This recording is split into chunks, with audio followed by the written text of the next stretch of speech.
Good evening, ladies and gentlemen. Ed Fields here along with Rogan Smith. Buddy Ken is back. Good wishes to him. And what's going on in the world of... Let me just say, and I think I've never said this.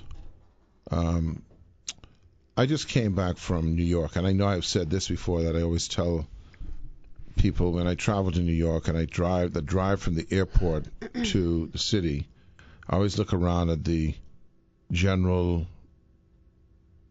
just, urban plight, right? And say, as long as there's a New York, there's going to be a Bahamas. So I went to New York. I'm not a New York fan. Like a lot of people, like, oh yeah, they love it. I love New York. I go there, from time to time. Usually I go because of some reason. I don't just say, well, I want to go to New York. And when I do go, it's usually a weekend type thing. And I'll go to a play and have some dinner. But I spend a lot of time in the hotel room. Usually I just can't wait to do the meeting and get back. But I'll tell you something which was interesting. You know how you often say, Rogan Smith, and I say it as well, that when you go away, you come back and you go, that kind of feeling? Well, listen, I'll tell you something. I came back today, walked through the airport. Luggage came relatively on time, went through customs. That went pretty smooth. Got to the parking lot, got out of the parking lot. The only drag was there was a line. Obviously, people are traveling. Drove where there were no buildings all the way to my home, almost. When I say no buildings, obviously there are buildings, but no skyscrapers. Green, sunny, clean. Because let me tell you something about the big NY. I don't want none of them people coming here and complaining about no litter. They got litter. They got litter. I think that they don't even bother anymore. They just stay there. Well, where was dirty in New York? I find it to be quite clean. New York is well. First of all, the drive-in is usually there's litter all over the place. Were you driving on the sign road? Yeah, just from the airport to Manhattan. Yeah, the sides of the roads. The sides of the roads. I'm telling you. I'll take pictures next time. Always a lot of litter, a lot of graffiti, a lot of stuff. A lot of, run down buildings. But the point I'm making is that I can be honest with you. I literally saw a more, I don't know why I felt this way, certainly a more pleasant Nassau when I came in this time. And I drove all the way from there I had to go to a meeting at Dockendale House, place relatively clean. And by the way, at least the main road, them roads in New York, they bumpity.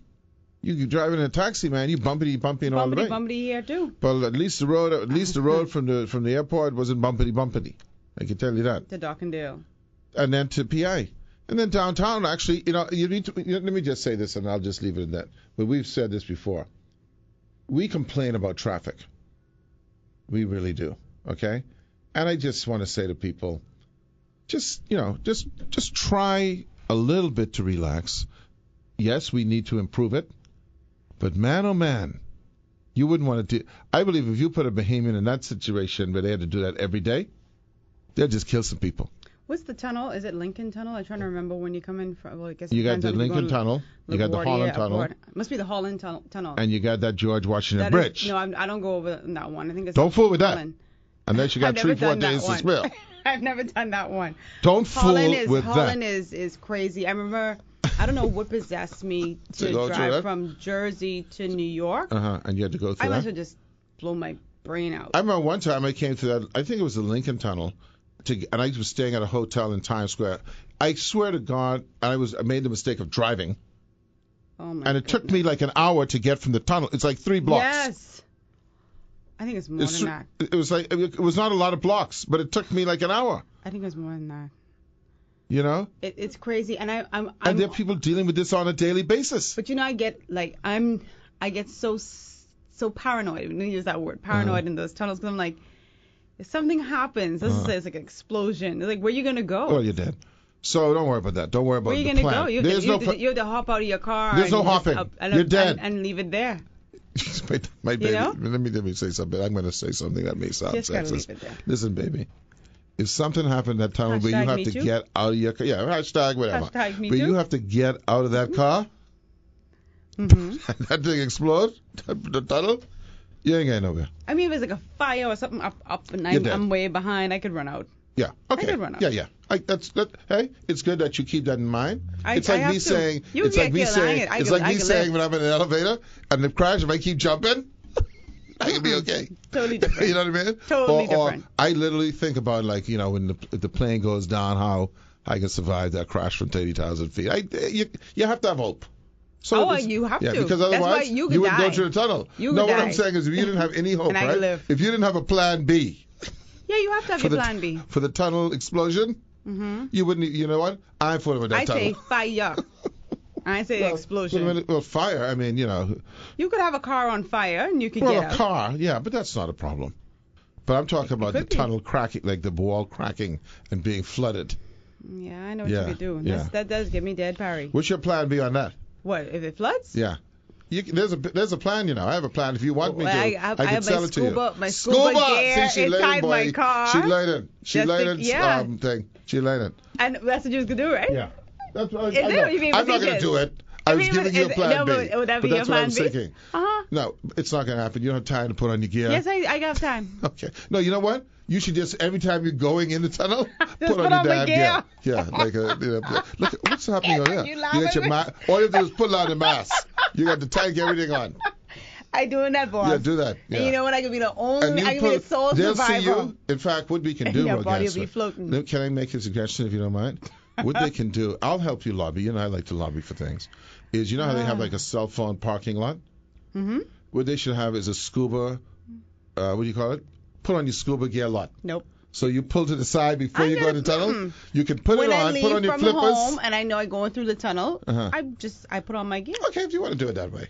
But That's I thought why you I might could have be to the run. one- I thought you might have to run into like a CVS or something No, before. no, Then no. you look like ass I- in your scuba gear. but Where you that's going? okay. Oh, she's going to the Holland Tunnel. Don't worry about that. Guess what? I'm gonna be the sole survivor. Yeah. I feel sorry for you and your, and your that's body the equivalent floating. of, and I think this is probably even more rational, is put on a parachute before you get on a plane. Mm-hmm. Okay? They think it's a backpack, but it's your chute. Now, you may have a little problem I going have a through question. TSA. I know. I put it in my gear. I put it in my backpack. No, they'll think, when they see the parachute. Yeah. Oh, yeah. That's Yeah. true. That's true. Oh, yeah. Good point. What good is point. her plan? Good Jeez. point. You know what? Excuse me, ain't gonna miss, if work you out. could just come here for me, please. You've been suggested. What they say? You've been selected for random Yeah, screening. if you can just, and they do two fingers. Can you come here for me, please? Oh, can you open up the bag? You could just. Like it's like parachute just in case. And can you open it? We're not touching it. What can they do? It's like when I What drove. can they do though? They're gonna question you. They could question me, Yeah, but then I yeah, get on yeah, with my parachute. What's your name again? Rogaine. What kind of name is that? Is that a Middle Eastern name? Rogaine. No. It's like my wife when we get to the TSA, and she asks the guy, I guess out of general inquisitiveness, so where's the server for all of this? Where's the server? When they do the passport, they run it. Uh-huh. I say, and I immediately say, You asking that? I'm not with her. That's what I said to the guy. Okay? I got him get some comic relief in here quick before he started pushing some buttons. Okay. I said, Michelle, you do not ask people who are under siege where the server is. Okay? What did they say to her though? I don't know because I stepped aside. Lies. No, I don't remember what they said. I think when I said I'm not with her, I think it diffused the situation. Do you know what I have a habit of doing? I don't know if you guys do this. So when I go inside of an airplane, people just get all relaxed and they're on their like the very first thing I do is I reach underneath the seat to make sure like the thing is there. The flotation device. I do that now and again. You do that? Yeah, but I don't think. Let me just say this to you. Once there was no device. I've not really heard of anyone making that survival effort thing. I think when you're coming from 30,000, I think you need a chute, not a No, but life you're vest. assuming that the plane is going to fall from 30,000 feet. They just had a plane the other day that did a crash landing in the water. In New Guinea, yeah. Okay. All right. And then remember a couple of years ago in New York in the Hudson. I mean, so don't assume Yeah, you're just falling from. They walked out on the wing. Yeah. Yeah. That's fine. Yeah, well. Yeah, That's fine. What if when you were walking, you I slipped? agree with you. I'm not disagreeing with you. I'm just saying, is it hot? Mine's not hot. Okay, I feel hot. You don't feel hot, Ken? I don't know what it is. I think you're thinking about all this, but because I just think that you don't ask these people certain questions. You know, and I got hot just out of fear. What could have happened? If you would just come here with us, please. You know, so, and once you hear them drop that voice, where they don't want to make a scene, yeah, if you could just come right back with us. Yeah, and in fact, I even feel sorry. You've gone to the airport and you see where the lady leaves or the man leaves with the person, and they escort them into the room.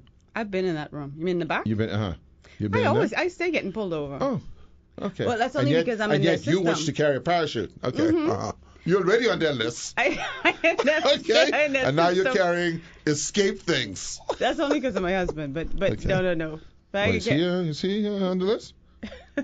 Let's talk about him. We're here. No one can hear us. That's because. What's an issue? He's got an issue. No, like when you file for like citizenship and that sort of stuff, so you're in their system and they want to know details. Because see, the problem with that is in the U.S. they're very big on data, and if she's in problems, that means me and you by association could be in problems. So I just need to know, you know. So when I get there, no, I just work with her. Oh no, I don't even know where she lives. Okay, but I can tell you that she has talked about parachutes. and scuba gear. And scuba, so you know whatever information you need, I can give you.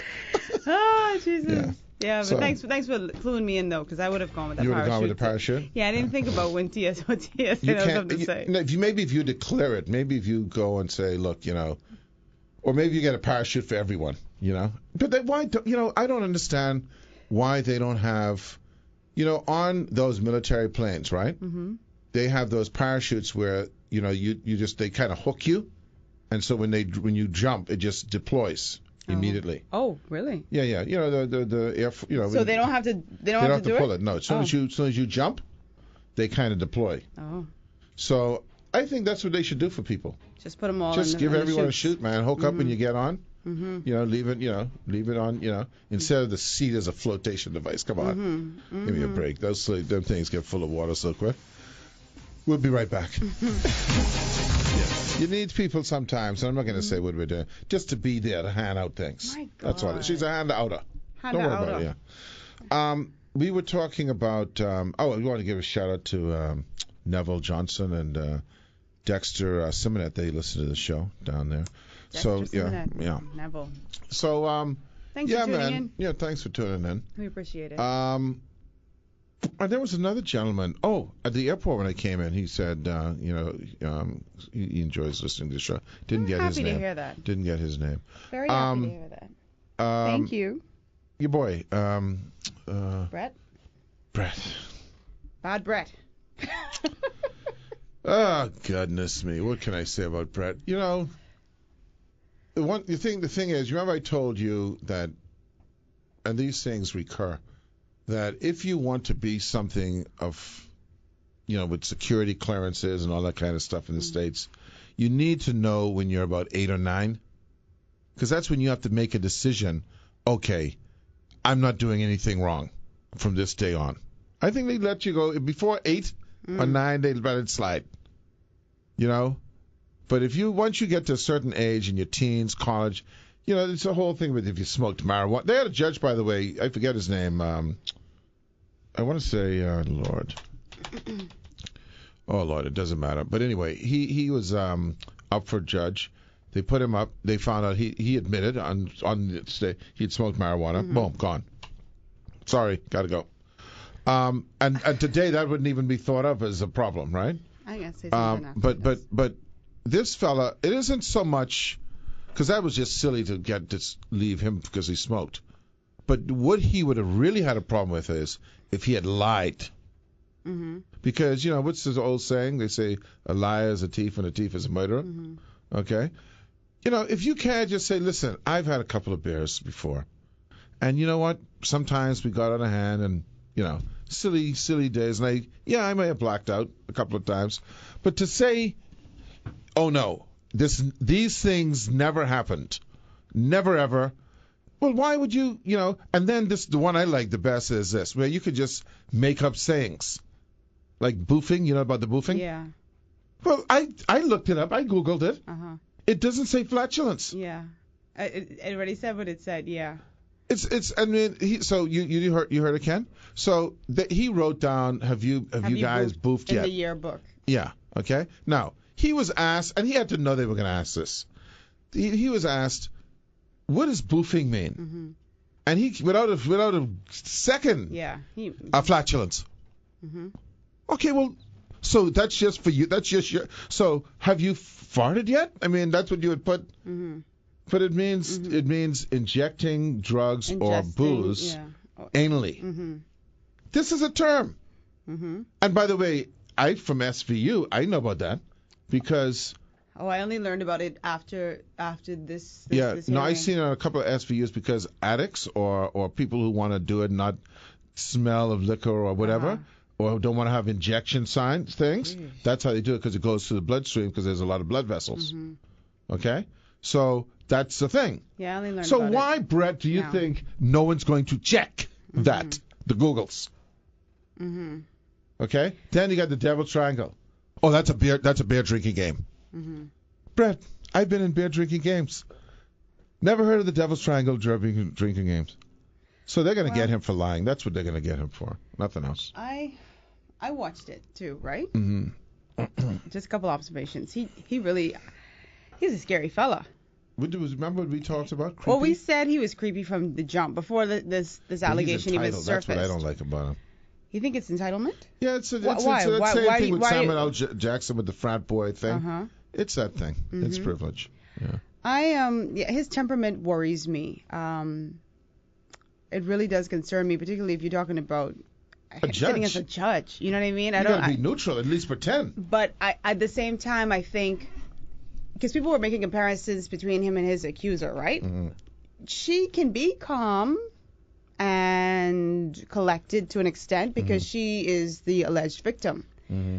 And if it's you, Edward Fields, being accused of something like attempted rape, do you not have the right to... You can be angry, but he crossed the line in some areas. How? He could have been angry and... So, for instance, their job, once an accusation is brought forward, it's like being in a judge or jury, right?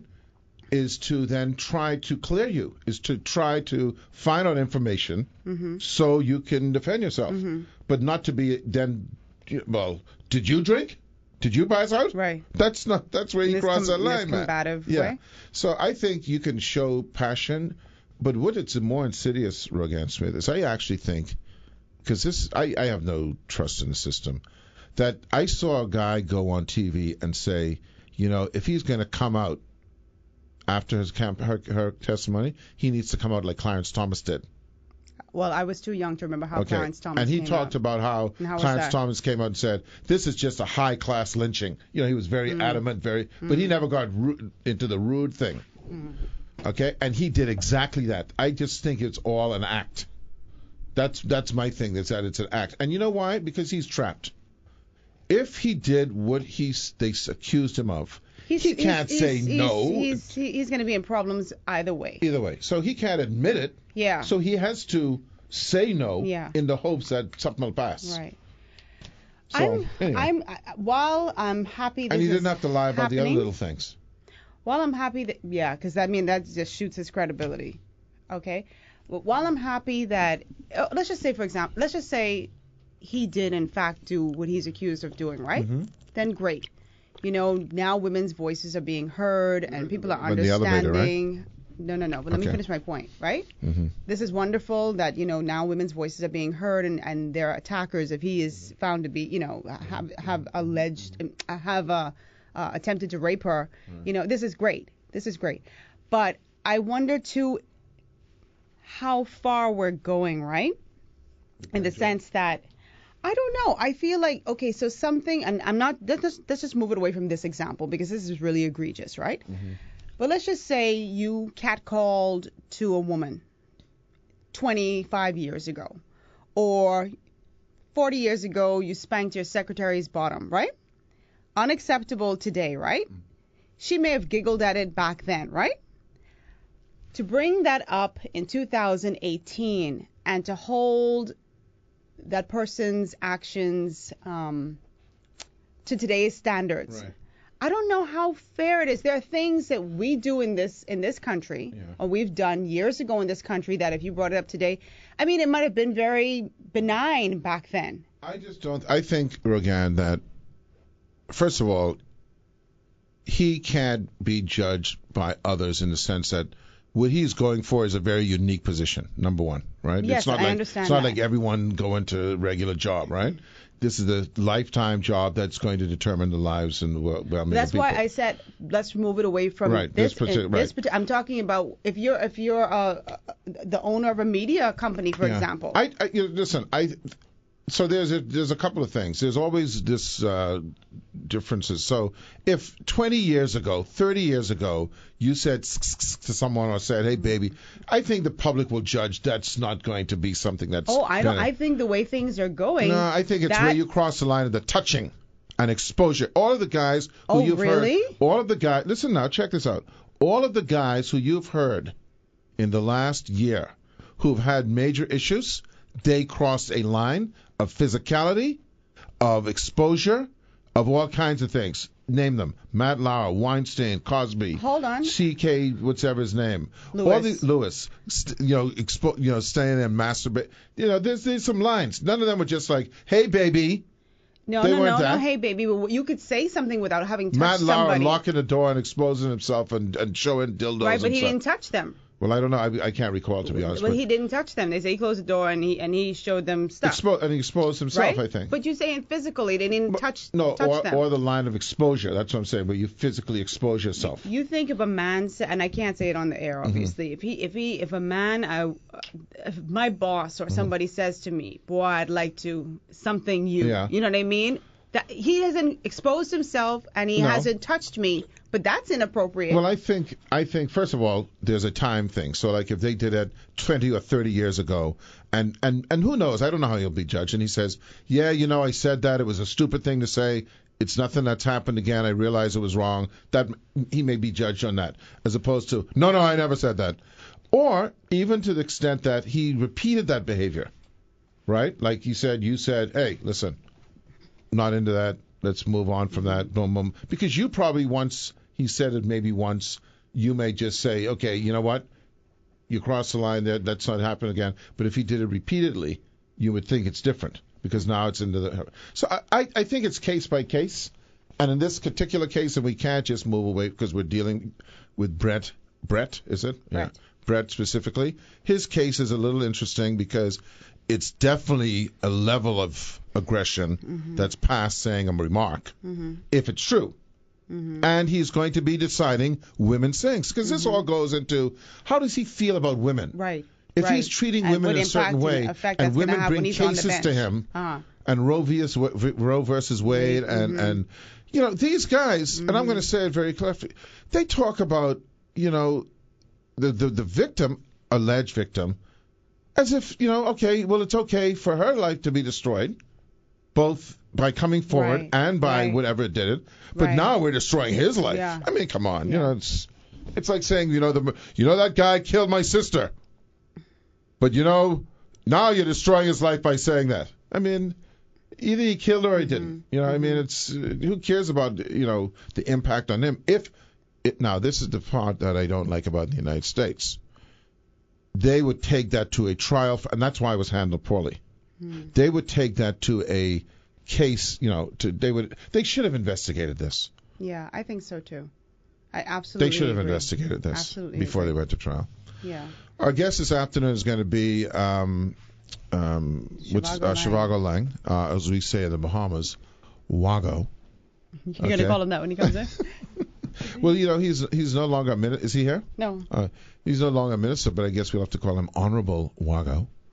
He's also a talk show host, but he's coming here in his capacity as the chief negotiator with the WTO.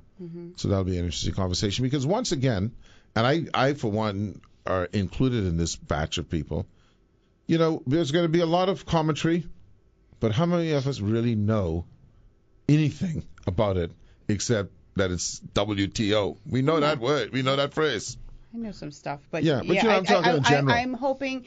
Yeah, I think this is what I like about this show. We do get it broken down, don't we? Yeah, break it down, man. So we break it down. So what W man? What T? Trade. And O. Organization. Oh, I thought that was something like down by West End. Roslyn. Yeah. You know, so it's important to just arm folks with some knowledge. Yeah. Because you know, I don't want to ever feel like I'm listening to people who are just on an emotional bent and they don't have a clue what they're talking about. Yeah. You know, and people wing and then and by the way, and not why you arm folks is so when they hear from those who have other agendas. Right.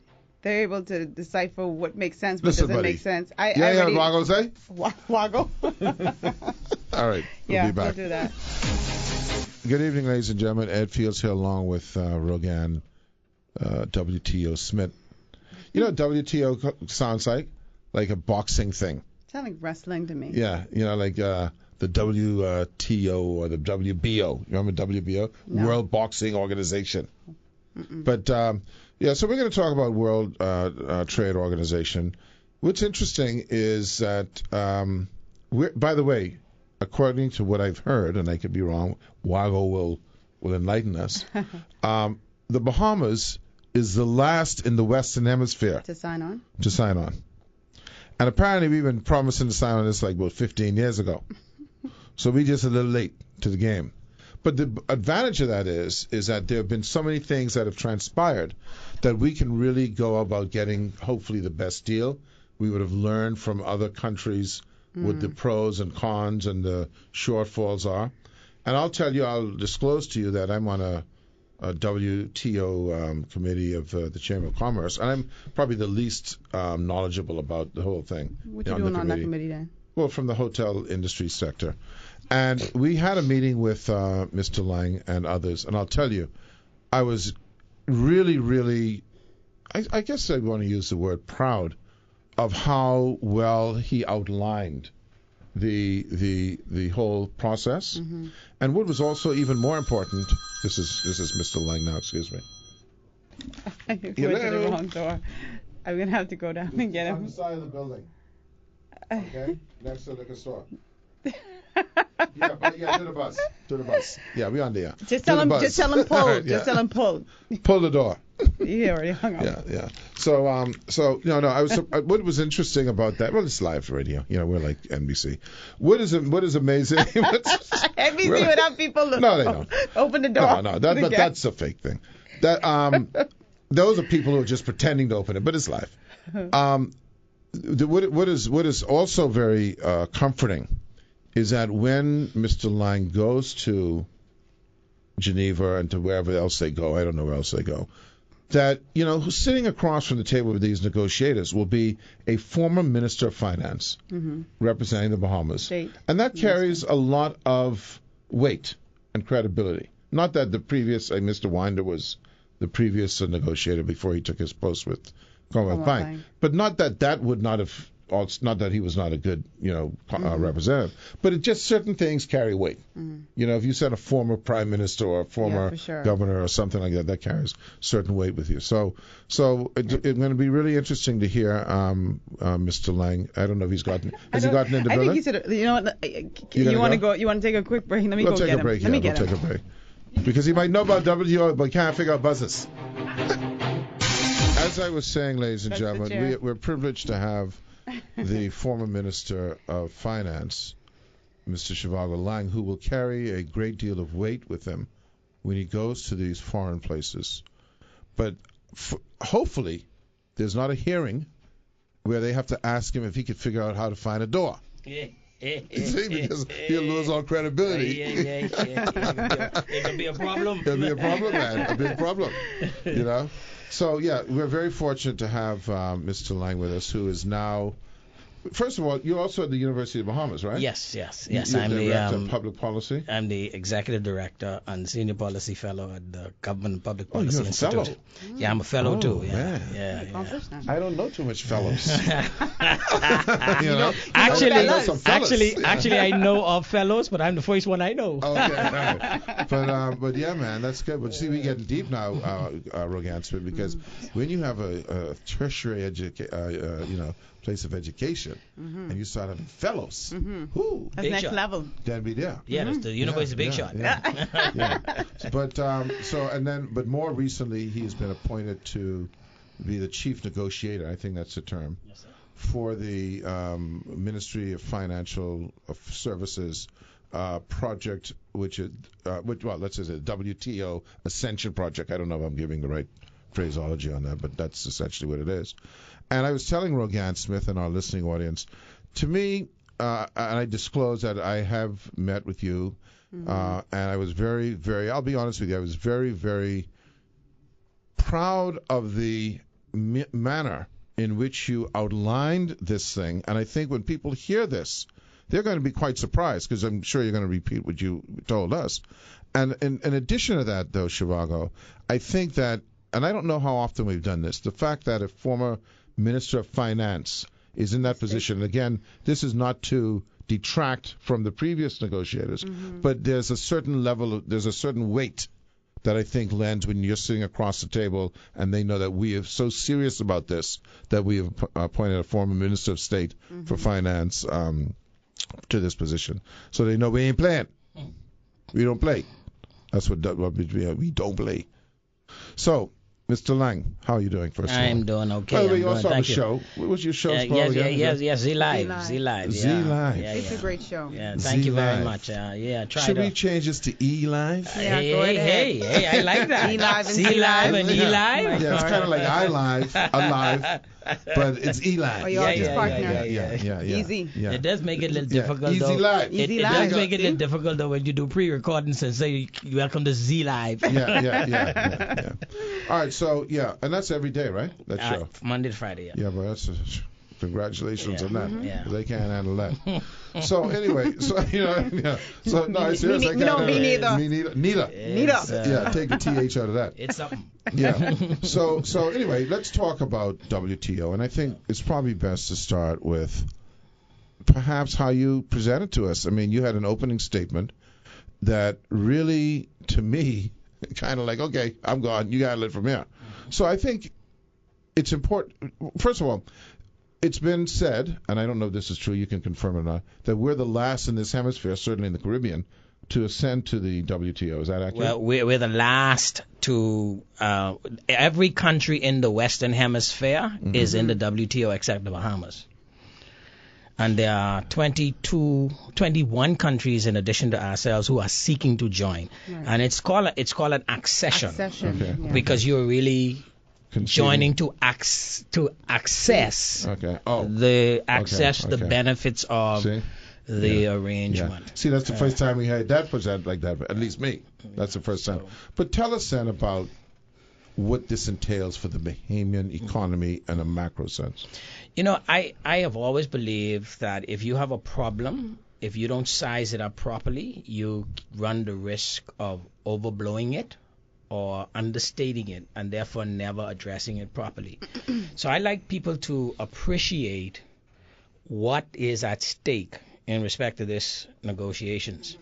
So I like to tell them, most people think that when it comes to WTO accession, these negotiations, that we are having a 100% conversation, meaning we are having a conversation about 100% of this economy.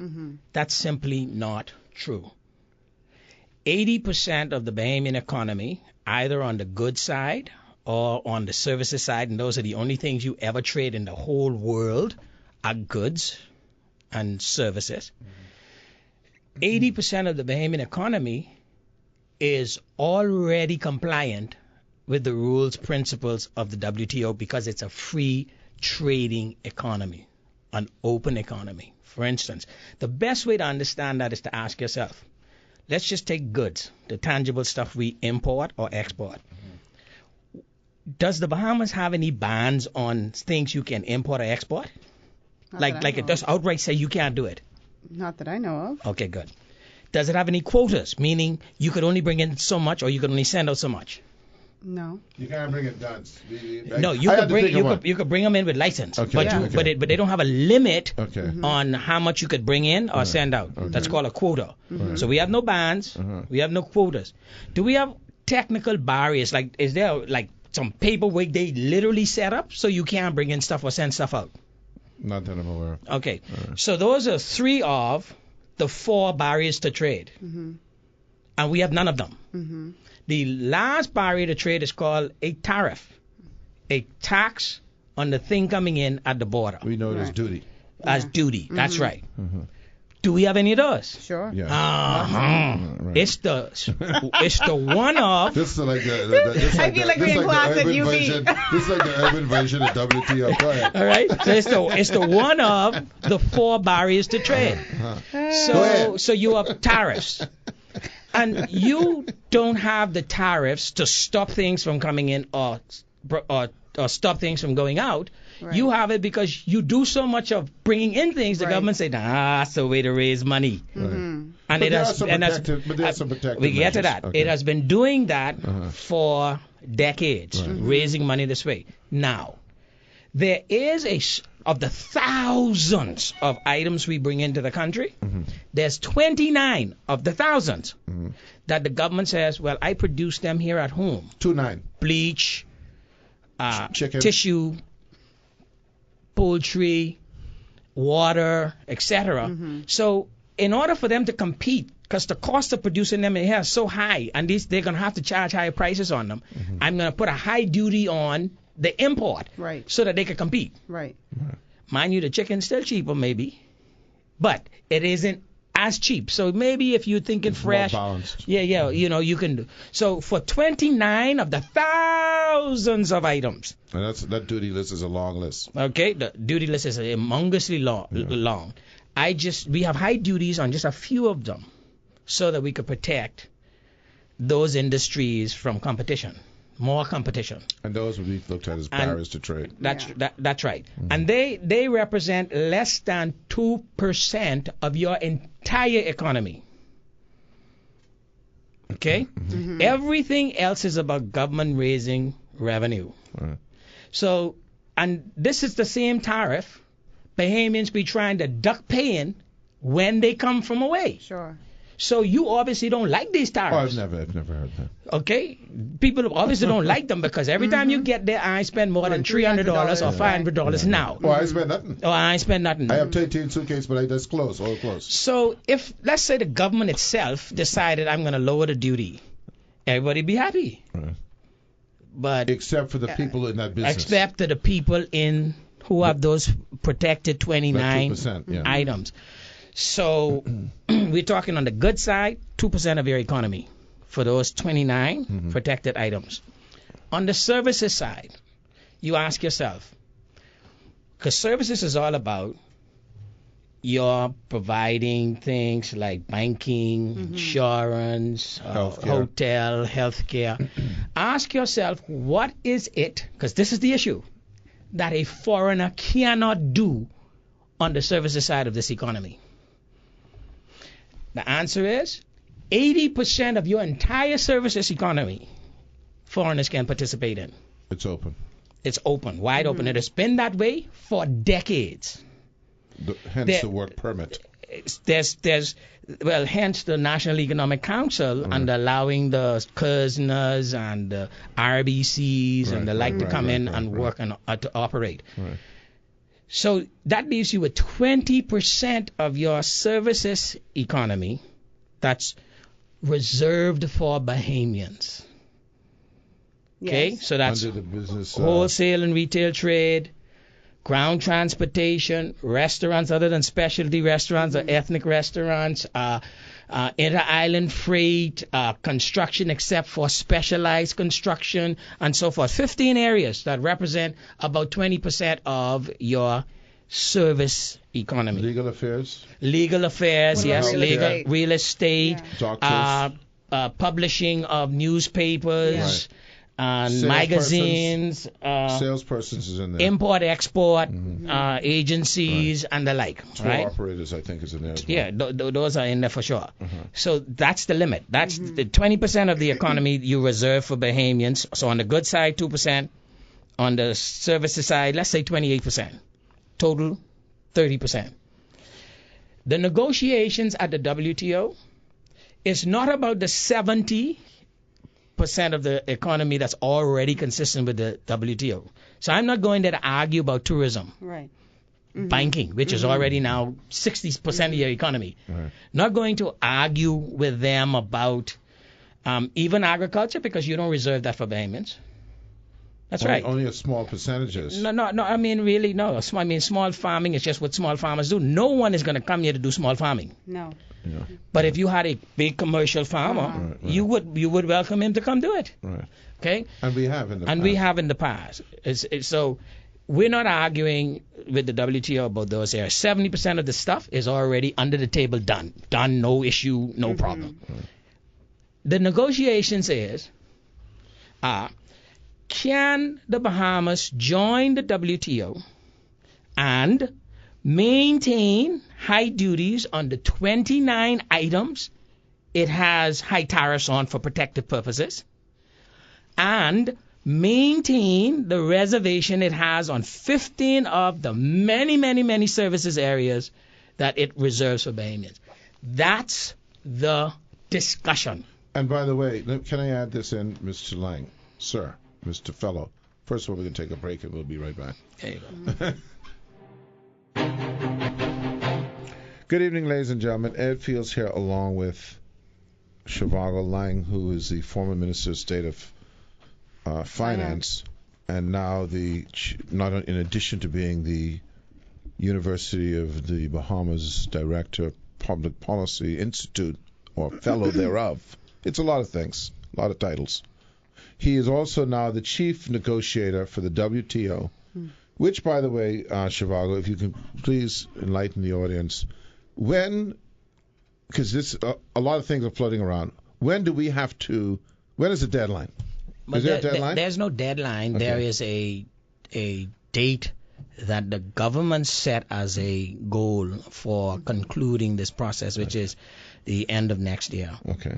It is possible to achieve that date, but also likely that we can go into June of the following year when the trade ministers meet for the next time. Okay. Can I ask No, you a yeah, question? go ahead. If when you go through the negotiations, Mr. Lang, you find that it's not favorable to the Bahamas, can you just decide that we're not going to accede to the WTO? Absolutely. Okay.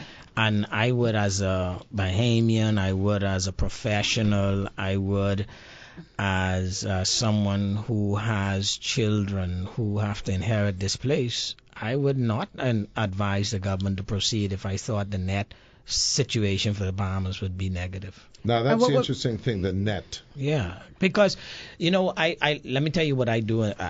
I want, and I will be as honest and as open as I can possibly be with Bahamians about something. Mm-hmm. Trade is never going to yield for you everything you want, right, and everything I want. For instance, when you buy a paper from the paper boy, wouldn't you like to pay 75 cents for the paper? I'd like to pay less. But you pay $1 for the paper. That means that you have lost a 25% preference or more on your trade. And he probably wanted $1.50. Yeah. So that's why I say net. Net means that in the end, when I look at what I could have gotten or would have liked to have gotten, and you look at what you could have gotten or would have liked to have gotten, at the end of the day, you didn't get everything you want, but in the mean, you came out ahead. And you're better off than you were. Mm-hmm. Are there any consequences for us not acceding to the WTO? No, none other than, I say it like this, the consequences like I don't have a Black American Express card. Well, here's that you need to get your act together. Here's the thing, though. Obviously, there's some benefits to it, and I think one of the things that I'm learning during this process is this, and this is where there's a very razor-thin line of tolerance, is when you say that you would look at the net. We're not just dealing with something in isolation. Every aspect of this has a person or persons attached to that item. That's right. Okay? And while the net may be positive, it could be as positive as 90%. That's right. The 10% who are associated with the net loss is going to have a problem. Absolutely. And the question is, in an economy like this, a very small economy, is how powerful is that that grouping of people, and will that lobby, so to speak, I think that's the word I should use, impact the negotiations such that we could actually have a net detriment to the Bahamas? They have influence. There's no question if you are in the wholesale and retail space, notwithstanding your share of the economy is not really significant. Like, for instance, wholesale represents about 3% of the economy. Mm-hmm. Retail represents about 7%. Mm-hmm. So wholesale and retail is about 10%. Mm-hmm. Now, that's not huge, but they are influential voices in the country. Well, let me ask right? you a question. They hire a lot of people. Yeah, you must have done the math on this, though. I remember there were some exercises I did when I was with banking and looked at various things. And one of the things that there seems to be a nuance that is to our possible benefit, but that is not taken advantage of, is the concept, and I know it sounds simple, Mr. Lang, of volume. So we sell things at a certain price, and there's a certain margin associated with that. And it seems that those who may be in particular areas, not all, but some areas, are concerned about maintaining a margin. Okay? But if the margin is shrunk, because we are probably more so than anyone else in the Caribbean, consumers, okay? And not only do we consume here, we consume abroad, okay? Wouldn't we be, by bringing pricing down, creating volume here, and thereby negating or mitigating the reduction in any kind of margin? Okay, but to be sure, it's not the margin that gets affected by a duty decrease, unless you are using the duty to hide additional margin. See, the margin, the custom duty is a cost you add to your cost, and then on top of that, your profit. If I move the custom duty, you keep your profit, the same margin, you just lower the price because you don't have that additional cost. So I'm not doing anything to the profitability of a business by removing or lowering the custom duty. What I am doing is lowering the price for the consumer if the cost saving is passed on. And you and I are on the same page, other than the fact that there are some things right now where people, for instance, are saying they're not getting the refund, because duties have gone down. Duties have already gone down. So there's some continuing costs because you're having to carry, not getting duty VAT refunds, etc. Yeah. And WTO, for instance, membership is a way of exposing that even further, because the transparency associated with this broad reduction in duties means that across the board, you can't hide the non cut in the price with one or two items, because I just did a whole broad reduction, right? Yeah. Secondly, you also have a situation in which consumers now will gain even greater power, because the consumers say, my brother, we went from an average 30% to an average 15%, and the prices ain't more. Right. I tell you what, I will buy my rice. I'm going to go up to Stop and Shop. I will buy my rice, and I will buy my butter and my chicken, right? But I'm not buying no Kellogg's. Right. I'm not buying all these other. I'm not doing that. I get that from Publix. Now, when consumers refuse with their pockets to support this breach, then you got to do some of the price. And people say, no, don't wait. Listen to me. I had a show in Grand Bahama. And I railed on City Market for 2 months because of the prices of cereal and stuff I saw. Remember when they bought Supervac, when they bought Winn-Dixie? They called me up, Mr. Lang, can we fly to Freeport and have a conversation with you about situation? I said, fine. They came. I talked to them. I said, but brethren, people can't live for no $7 and $8 Captain Crunch. You said, brethren, to the city. I did say them that. So the thing is, and the prices did go down. But this is where advocacy comes in. But this is why I say about this concept of volume. It seems to me, and I know this sounds counterintuitive to what I'm trying to accomplish with my folks, is that there's a kind of a built-in kind of, I want to say, laziness or comfort zone.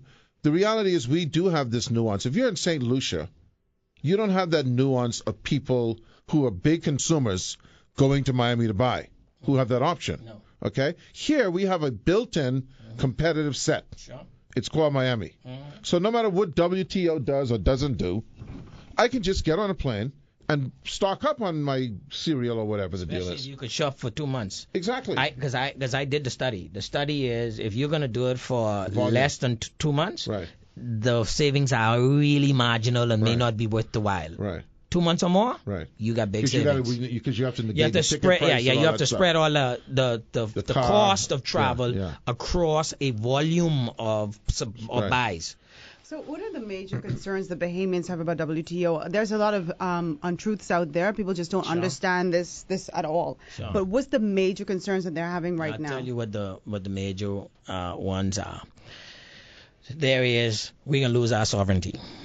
So they say these people are gonna make us, force us to do. And I answered by saying a couple of things. One, I say, listen, I sent in this application in 2001. You mean they take 17 years to force us? No. 17 years? You so powerful, you couldn't get me to do that in 17 years? And you wouldn't have done anything other than the government decided to restart its application? That's the first thing. Second thing I tell people is Cuba is in the WTO, been there from 1995. Venezuela is in the WTO, been there since 1995. Germany is in the WTO. China is in the WTO. The United States of America is in the WTO. Jamaica, Barbados, all these people are in the WTO. Except us. Just go with that. So all them lose their sovereignty? Yeah, it's a sovereignly less world. Really? Yeah. Like all, and let me tell you how sovereign the people in the WTO are, the developing countries. The WTO does its negotiations of what are called rounds. So they will meet somewhere every couple of years, negotiate, and then close that round. They've had 8 rounds. You know when the last one was? More than 10 years ago. Why didn't they have another successful round? Because the developing countries said, man, listen, y'all ain't listening enough for us, and they wouldn't move forward. But this United States in this, Canada in this, all the G7 in this, and they could not get a round concluded with these little small countries? Yeah. Please.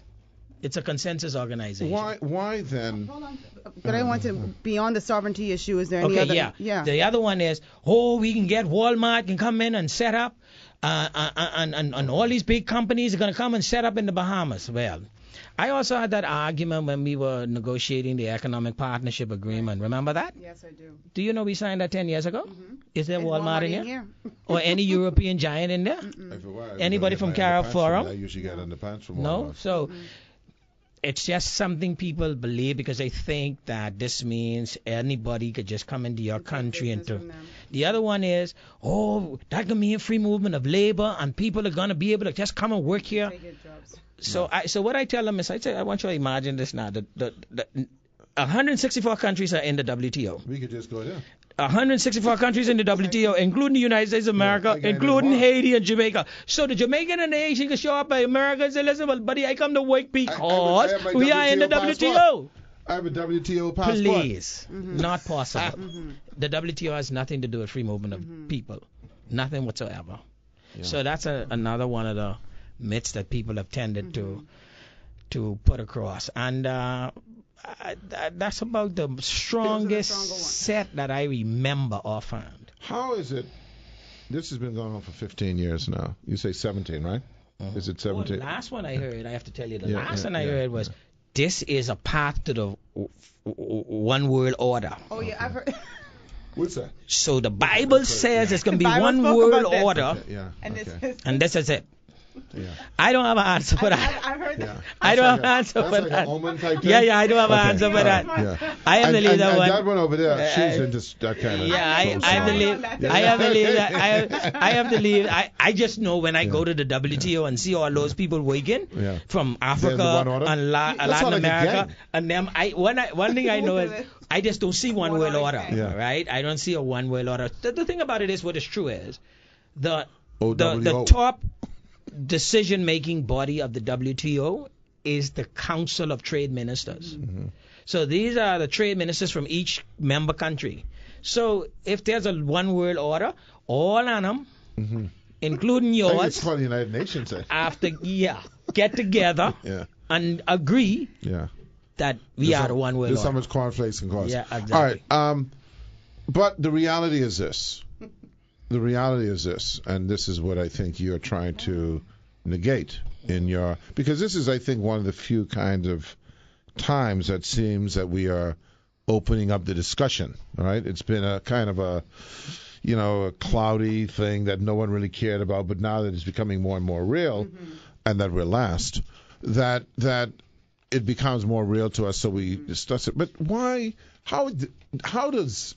I know this is rhetorical, but how do we allow the combination of ignorance and those who are they have their own agenda, to drive the conversation that we don't understand or are not able to lend reality to this discussion? There is something in this world that you nor I are in control of, and it is the most powerful drive in the universe. It's called self-preservation. Survival. So every man's instinct is protect myself, preserve myself. This is why fear is such a powerful motivation, because when I fear annihilation, I will do everything in my power to live. So most times if you listen to the people who are out there opposing this, think about it. Just look at what they're doing. They're not saying to you, we shouldn't do this. Not all of them. Most of them. They don't do this. Not all of them, but most of them. They don't say we shouldn't do this, because if you take the economic structure of the Bahamas and you examine the context of its circumstances in relation to what the implied requirements of a WTO is, it means that we are going to strain at the gnat for far too long to really induce the kind of economic growth that we have. They won't say that. They can tell you, boy, Walmart, them coming in here, boy, and you all can just, all of you all can get in a business. Why are they doing that? Because they understand that fear is connected to my survival instinct, and that my head is jammed when I am trying to survive. That's why the Bible says fear is bondage. So I tell people, whenever you see a human being seeking to work on your fear, they don't respect your liberty. So before we go any further, I just want to ask, when you go to Geneva, that's where you go, right? Right, yeah. Do you say Sometimes. Yina? Do you say Yina? No, I just have to tell the Americans, dude, what I'm saying. Because you do Yina, I think I'll throw them off. But here's the thing, and we got to take a break? We'll take a break. We'll be right back. Good evening, ladies and gentlemen. Ed Fields here along with Rogan Smith. It is an emotional subject because, as the former minister said, fear, and that's, by the way, again, I state this because it has been the kind of recurring theme on many of our shows. You're now another minister who's essentially repeated it, and that is our lack of acknowledgement as to how we got to where we are in terms of the success of this economy, and that is through direct foreign investment. And that we still stigmatize and just have a jaundiced view about opening up being a mechanism that will destroy us rather than expand growth. But Rogan, you had a question from one of our listeners. So it was a comment from one of our listeners. He said he was listening to you earlier when you're talking about the restaurants. He said you're wrong on restaurants. He said, when you were in cabinet last, they opened restaurants to be owned by foreigners not attached to hotels or resorts. So they can come into the Bahamas and open freestanding restaurants. You said that's not correct. Your text is absolutely incorrect. First of all, I was in cabinet, and I didn't do that, and we didn't do that. Secondly, if she goes on the Bahamas Investment Authority site, it tells you what areas are reserved, and it continues to say restaurants, with the exception of specialty or ethnic restaurants. That's restaurants and hotels. Exactly. So it's wrong. It's not true. It's absolutely untrue. But speak to one of the things that people say when we talk about opening up, because I believe in opening up, because I think it has a greater benefit to everyone involved. The misfortune thing is, obviously it becomes very individual, and I don't say that people shouldn't be concerned about the individual sphere, because it's very important to them. But speak to this issue where people say, look, It's unfortunate for me, though, because I don't have access to capital, whereas Chivago or a foreign entity will have access to capital other than that's what's available in the Bahamas. And that's a legitimate concern that Bahamians have had for a long time, and one which the central bank has responded to of late, because now Bahamians are able to access up to $5 million every so often of capital. Okay, so they are able to do so now, not to the extent possible because we still have exchange control, but they still are allowed to do so. And from the time the central bank established that, very few Bahamians have taken advantage of it. Right? But let me also say, the Bahamian economy is already opened up. I mentioned that there are 15 areas in the services area that are reserved for Bahamians. Chivago Sean Lang, and the team that we have took those areas off the table for discussions altogether. So we went and said to the WTO, listen, we only talking about this stuff right here, not them. Now, they may push back and say, no, we want you to look at this. But this is what we did. Yeah. We took them off. And in some areas that are on the table, we actually raised the restrictions more than that. Okay, so I don't want anybody to get the impression. Let me say that I have to say this. I don't want anybody to get the impression that we are seeking to open these areas up. Our negotiating objective is to maintain that status quo. Can we achieve that? Well, that's the question for the negotiations. And then at some point, we'll have to make up our minds that, no, I can't live with what you're asking me to do, or yes, I can live with what you're asking me to do, and I can move forward. But this notion that we're talking about the whole grand economy, that's not what we're talking about. We're not even talking about most Bahamian workers. We're not even talking about most Bahamians. We're talking about a relatively small number of entrepreneurs who have enjoyed a privileged perk in terms of reservations for a long time.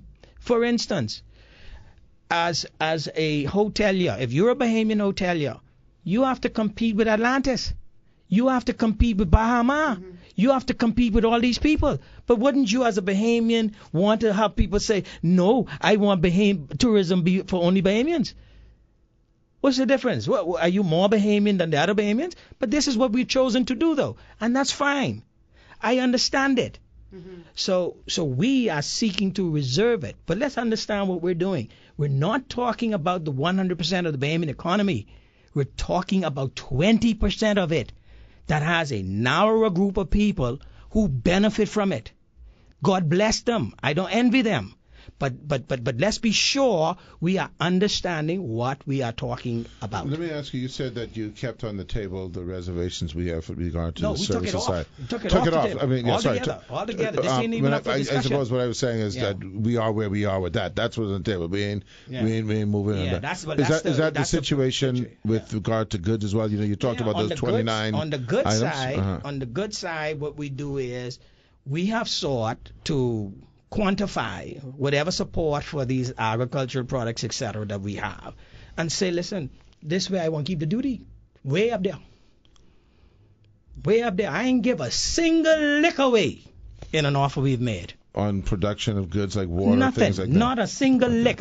If you are a farmer, if you are a manufacturer, if you are someone in one of those 15 reserved areas, I dare you to prove that we gave one single lick away of what you have today as a negotiating point. We have not. Now, will that be sustainable? That's why you negotiate. I don't know. Probably not. But the battle is to be able to get in and preserve as much as you can. Is there a vehicle? Well, first of all, let me ask this. Let's just suppose you gave a concession. Let's suppose a duty on keychains, I'm just making something up, is 100%. And W say to us, we can't live with that, man. You know, we need that to be down like 20%. And you say, okay, you know what? Our people could live with 50. And let's say you get to 50%. Now, is there a methodology of phasing that in? So in other words, if you decide that on whatever date in 2020, that's when this takes force, is there a phasing in of say 5 years, or is it immediate? I laugh because I have such a beautiful example of it live in the world today. Okay. Donald Trump, the Canadians, Trudeau, and the Mexicans just signed what they call the new NAFTA agreement. Yeah, it's the same NAFTA. Do you know when it first starts to kick in? 2020. In 2020. 2020. 2020, the first set, and then over time, other things. Yeah. So these big countries have reserved for themselves a time Adjustment. Right. to adjust. Yeah. There's the same thing with the WTO. Okay. Chances are our adjustment period will be as short as 5 years, as long as 10. Okay. And is there, sorry, Rogan, is there I assume then that when you look at things like the cost of energy in the Bahamas, that hopefully over time will become less and less? Could. If the duty is lowered. Well, also on the cost of energy in terms of, say, BPL being able to produce through LNG, et cetera, cheaper energy support, right? Get that, yeah. Other things in the economy. But then is there also, in terms of, say, how people tool up, more automation technology, so that the cost of production comes down for them, so they can compete at lower duties? The WTO is a component of what ought to be a comprehensive economic strategy for the Bahamas. And I think that we should try to lower our costs in some areas, but we are not going to achieve as much in that as we would like, because we kind of leapfrogged the development process. Most countries go from farming and fishing to industrial to services. The Bahamas went straight from farming and fishing to services. So your wages leapfrog that intermediary process and leap right to the highest paying levels of economic activity, which is services. So we are not going to reverse that trend much. No. So the best thing we can do is increase the value of what we offer, so that the relative cost of our labor doesn't create a problem. Americans get paid better than Bahamians, but they still manufacture and they still produce. But what do they produce? You want to see Americans basically producing too many low-end stuff? They go to China to get them to do all the clothes and shoes and all that kind of stuff. They're doing like precision. Or they automate. Exactly, right? And so what we have to do in our economic strategizing is we have to find those higher value added goods and services to focus on and concentrate on. And to do this, Bahamians can't continue to be the mercantile economy that they have been. We want to open up a store and sell something like shoes and food and clothes, which isn't bad. I don't have a problem with it, but you can't. There's a limited sphere that you can go in that. But if you open up a boutique hotel, right? Somebody tell me, don't say I call it boutique, but if you open up a hotel that has a certain selective, unique offering that high-end people don't really even ask the price of, because they just kind of wowed by the fact that they're sitting inside this whirlpool in this banana splash center, this and that, with dillies all around, etc. And boom, they just like, dude, I just been to heaven.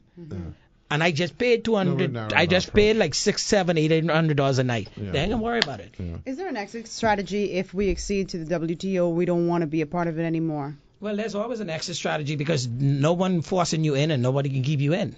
So is it a difficult process to leave, though? No. You can come right to the Bahamas Parliament, pass an act, and say we thereby repeal the WTO Act of 2019 and leave. That's it. Yes. I want to talk about one other element, Rogan Smith, that people keep on talking about, and that's this. In order to mitigate in its truest form against any kind of these challenges, we have to expand the economy. Okay? In order to do that, also, we have to be able to provide our services not just internally, but externally. So what I'm then led to understand is that there is a great deal of legislation required that speaks to things like standards. Yeah. Yes. So that if I'm an example I heard, and I'm going to repeat the example, was that there was a hotel being built, and they were putting on railings for for balconies. And the balconies were manufactured by somewhere in the United States or somewhere, and they had specific specs on how those things were to be installed. And one of the things that they insisted on was that they had to be installed by certified balcony installers or something like that. And that was important because in order for them to get a performance bond for the construction, they had to have surety that they were being installed by these certified banners. Now, a Bahamian could install it, but they would then be at risk that performance bond would not be realized if they had. How do we get to that? Well, I mean, it's like everything else. I mean, when life challenges your standard, you do one or two things: you fold or you rise to meet it. All right, and that's what I want to do. I don't, when I was leaving the University of Western Ontario, I trained in economics. I said to myself, okay, I'm trained in economics and I'm a Bahamian. I said, should anyone in the world know the Bahamas' economy better than me? So I made my mind up that when they needed some information on the Bahamian economy, I wanted mine to be one of 5 names that they could draw on to do so. I laughed one day because Bloomberg News called me and said, we wanted to get some information on Bahama. We were told that you are the person to talk to. So we shouldn't be scared and cowering in the face of higher standards and competition. But we are. No, I agree with you. I agree with you. Method of protectionism. I agree that we are doing our certificate. But all that happens when we do that is that we stay in the place where we've always been getting what we've always been getting. But would you deny, Zhivago, that regime after regime has been sort of, tacitly supporting this issue of that's all right, I can protect your thing? I agree with that. We have done it. And there's no question that we need an era of saying Bahamian to Bahamian. So this is one of the things about the WTO, which is the phase in of the adjustments is long. So when people say we need time, well, you had 17 years, but since you didn't use the 17 years, you'll have an additional 10 years or so you can be ready before the thing comes in. You can back an accredited balcony installer. Right, and now that the thing is upon you, you will have the discipline. And I know how that go because I'm doing like some master's programs right now, right? And I ain't gonna lie to you, right? I know I had like 2 months to do the paper, right? But I ain't doing nothing in like a month and a half, right? And then when a couple of weeks start coming on me, right? I start sweating, and I discipline myself to get it done because that's how we go sometimes, When well, you got life's precious. You're no good and you're lazy. Sometimes even for savings, right? People will tell you, you want to save, you need a forced program. Right. So when the money lands on your account, tell the bank take it out. Because you and I both know we shouldn't take it by your head. That money Miami. Put that away. I got to get a cup of patty. Exactly. But listen, this is all very good stuff. I hope you come on again at some point as the process goes along. Sure. Because there could be developments, et cetera, et cetera. Mind you, let me tell you, it is my absolute intent to give regular updates to Bahamians in this process, to provide regular opportunities for Bahamians to ask questions and to fully engage the private sector in the process. I don't see any reason or value to hiding anything from Bahamians in this process. All right. Well, listen, it's been, I told you, Rogan, we were going to have some information that we could all use. That's what we're trying to do here, is to have, when people ask you about this stuff, it's not just initials. That's some emotional attachment, like, oh Lord, it's all over. The Devil's Triangle, One world order. They try to boof us. Okay? They try to boof us. So, ladies and gentlemen, you're not going to be boofed. I'm innocent. Yeah. But let me handle it. So we'll do what we got to do. But listen, the main thing is information, ladies and gentlemen. That's what empowers you to make a decision either way. We're not trying to tell you how to think, but we just want to empower you with the information because inevitably you'll come out on the right side of what should be thought. We'll see you on Thursday. Thanks a lot, Joanna.